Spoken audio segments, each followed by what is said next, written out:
ತುಂಗಭದ್ರಾ ಡ್ಯಾಂನಲ್ಲಿ ಭಾರೀ ಅವಘಡ ರಾತ್ರಿ ಕಿತ್ತುಕೊಂಡೇ ಹೋಯಿತು 19ನೇ ಗೇಟ್ ಜಲಾಶಯದಿಂದ ಭಾರೀ ಪ್ರಮಾಣದ ನೀರು ರಿಲೀಸ್ 65 ಟಿಎಂಸಿ ನೀರು ಖಾಲಿ ಮಾಡಿದ್ರಷ್ಟೇ ಗೇಟ್ ರಿಪೇರಿ ಹೈದರಾಬಾದ್ನಿಂದ ಧಾವಿಸುತ್ತಿದೆ ಅಧಿಕಾರಿಗಳ ತಂಡ ಸ್ಥಳಕ್ಕೆ ಶಾಸಕರು ಸಚಿವರ ಭೇಟಿ ಅಪಾರ ಪ್ರಮಾಣದ ನೀರು ರಿಲೀಸ್ನಿಂದ ಪ್ರವಾಹದ ಭೀತಿ ಡ್ಯಾಂ ಖಾಲಿ ಆದರೆ ಮುಂದೆ ಬೆಳಗ್ಗೆ ನೀರು ಸಿಗೋಲ್ಲ ಸಂಕಷ್ಟಕ್ಕೆ ಸಿಲುಕಿದ 4 ಜಿಲ್ಲೆಗಳ ರೈತರು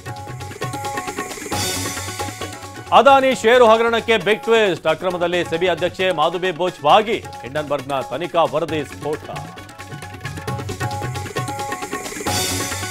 ಸಿಎಂ ಮಹಿಂದ ಅಸ್ತ್ರಕ್ಕೆ ಎಚ್ಡಿಕೆ ತಿರುಮಂತ್ರ ನಿಮ್ಮನ್ನ ಮನೆಗೆ ಕಳಿಸೋವರೆಗೂ ಹೋರಾಟ ಎಂದ ಬಿಎಸ್ವೈ ಯಾತ್ರೆ ಮುಗಿದ್ರೂ ನಿಲ್ಲದ ಮಾತಿನ ಕದನ ಬಂಡೆ ನಾಗರಹಾವು ಗಂಡಸ್ತನ ಹುಚ್ಚಾಸ್ಪತ್ರೆ ಡಿಕೆ ಎಚ್ಡಿಕೆ ಮಧ್ಯೆ ವಾಗ್ಯುದ್ಧ ಉಡಾ ಸಂಗ್ರಮದಲ್ಲಿ ಆರೋಪ ಪ್ರತ್ಯಾರೋಪ ಚಾರ್ಜ್ ಶೀಟ್ ಬಳಿಕವೇ ದರ್ಶನ್ನಿಂದ ಜಾಮೀನಿಗೆ ಅರ್ಜಿ 90 ದಿನಗಳ ಬಳಿಕ ದಾಸನ ಭವಿಷ್ಯ ನಿರ್ಧಾರ ಕಾಟೇರನಿಗೆ ತಪ್ಪಿಲ್ವಾ ಕಂಬಿ ಕಂಟಕ ವಿನೇಶ್ ಫೋಗಟ್ಗೆ ಸಿಗುತ್ತಾ ಬೆಳ್ಳಿ ಪದಕ ಇಂದು ಸಿಎಸ್ ಕೋರ್ಟ್ನಿಂದ ಮಹತ್ವದ ತೀರ್ಪು ಎಲ್ಲರ ಚಿತ್ತ ನ್ಯಾಯಾಲಯದ ಆದೇಶದಂತೆ